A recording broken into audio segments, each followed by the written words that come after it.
Yo, Counterattack Podcast with myself, Daps. Guys, keep liking, subscribing, sharing, all of that good stuff. Listen, it was a good day for Arsenal. Listen, I don't even know where to even start with this one, you know.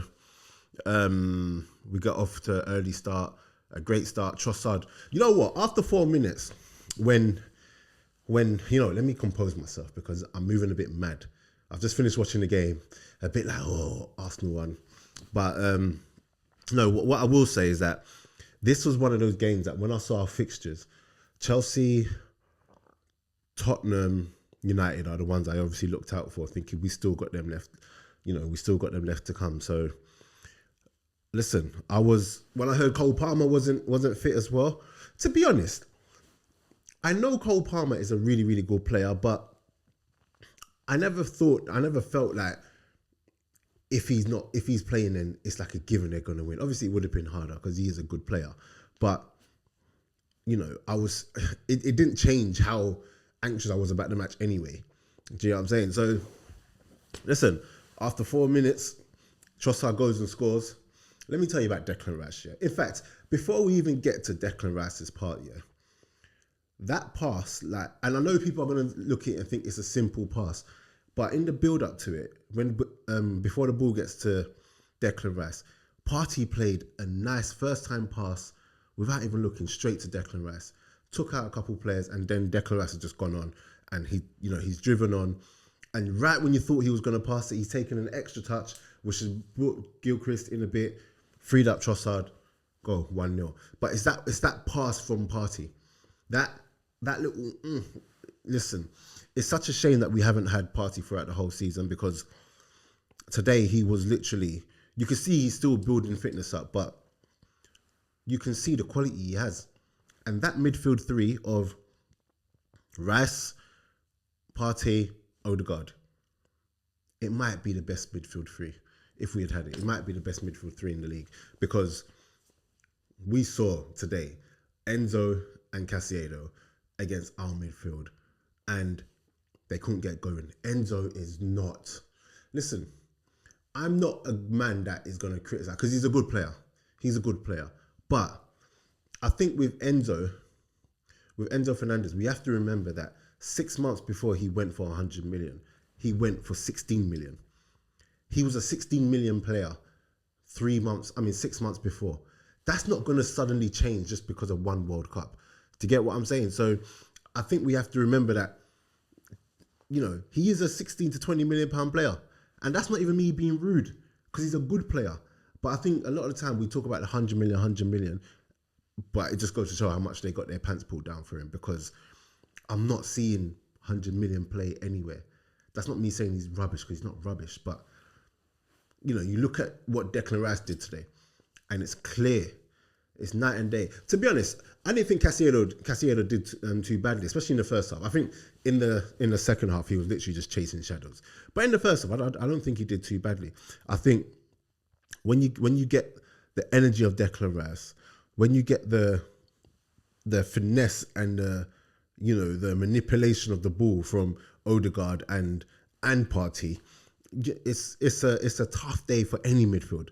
So listen, hopefully that just puts to bed any comparisons there were when it comes to our midfields, because and I'm adding Gallagher in there just to make up numbers, but yeah. And I'm not gonna lie to you, if you watch, because I did a watch along as well, if you go back and look at my reaction, I was a bit through. There were times throughout the first half where I was like, yo, I was on edge, because little things like Noni Madueke getting behind Tomiyasu. He did well against Tomiyasu. I can't lie to you. He did well against Tomiyasu. Or that moment where Jackson was running away from Saliba. Like, those moments, I'm like, oh, this is why we need a second goal. And the second goal weren't coming. And, you know, Petrovic is making double saves here, you know, point blank saves. And I was just like, oh my gosh. So when we go in at 1-0, even though we had chances, they had chances. And, you know, there were moments in that first half where it was a bit too even for my liking. So I'm just happy that come second half, Arsenal literally just took over.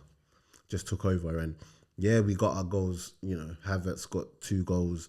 Ben White got 2 goals. But I want to talk, and I spoke about him the other day. We have to talk about Martin Odegaard. When you want to talk about creativity right now, you're going to struggle to find better number 10s than him. And the thing that makes, I said this the other day as well, the thing that makes him better as well is the fact that he grafts. Like we always say, oh, in England all they want is players to run, run, run. He does the running, but the difference is he's still got the components. He's still got the personality of a number 10 when it comes to him actually being on the ball. And he's just different class, And I'm just so, I can't believe there were people, even after we had him on loan, I can't believe there were people who looked at him and looked at what he gave us and honestly felt like, no, we don't want him. And just not even a disrespect to James Madison, I can't believe there are people who still put him next to James, or still put James Madison next to him, because it's different. And if we had a real sharpshooter, like we'd be, he'd be on 15, maybe even 20 assists, because he is that good, and he ran the show today. And yeah, no one could get close to Odegaard. He's running, he's setting the press, setting the tempo, he's getting on the ball, and he's just delivering crazy assists. That assist for Havertz, yeah, come on, and he does that all game. There was another one in the first half where he's put a little like through ball.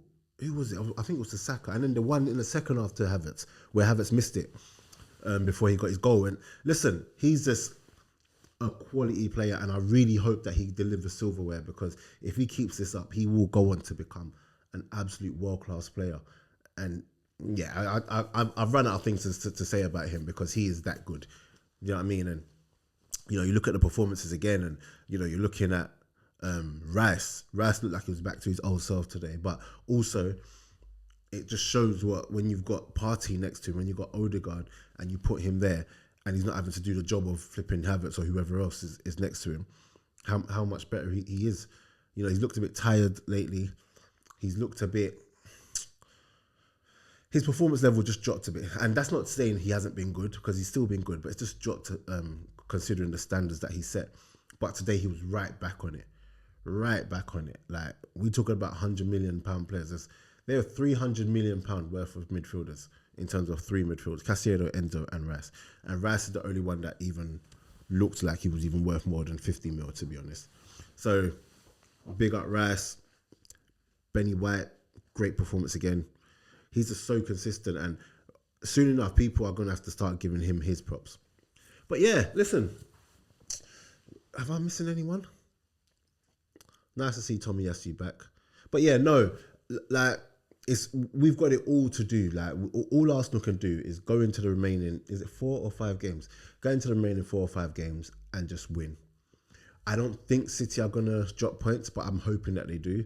I don't know where they will drop points from, but we can just hope. So hopefully they do. Arsenal are top, but obviously City have 2 games in hand. Liverpool play tomorrow against Everton, and Liverpool are probably going to win that. Liverpool. I can't believe Liverpool are still there where they are, and they haven't played well all season. It's crazy. But yeah, no, Chelsea are embarrassing, man. That's the biggest margin Arsenal have beaten Chelsea by in the Premier League, 5-0. Or it might have been ever. Definitely Premier League, 5-0. Like, Poch, I can't see him staying. I cannot see Poch staying. No way. He has to go. He has to go, because you can't be getting hit 5-0s. You can't be where you are in the league with this team. Do you get what I'm saying? And it's crazy, because I've never had a 5-0 win like that against a big team like Chelsea, and really and truly have nothing to say after, because it ended up being a walk in the park. Chelsea had their couple minutes here and there in the first half, but second half especially, they just look like they're ready for the season to be done. That's what it looks like. So all eyes go to Liverpool, Everton tomorrow. Hopefully Liverpool drop points again. Everton fighting for survival, even though it looks like they're kind of safe now. They're fighting for survival. Hopefully they come, they turn up, they do over Liverpool. That would be ideal. So I think that's it from me. Let me see if there's any Yeah, Odegaard he's just a different kind of player, man. And I saw as well that Raya got the Golden Gloves. Listen, to come in and be awarded the Golden Gloves for in his first season as an Arsenal player is crazy.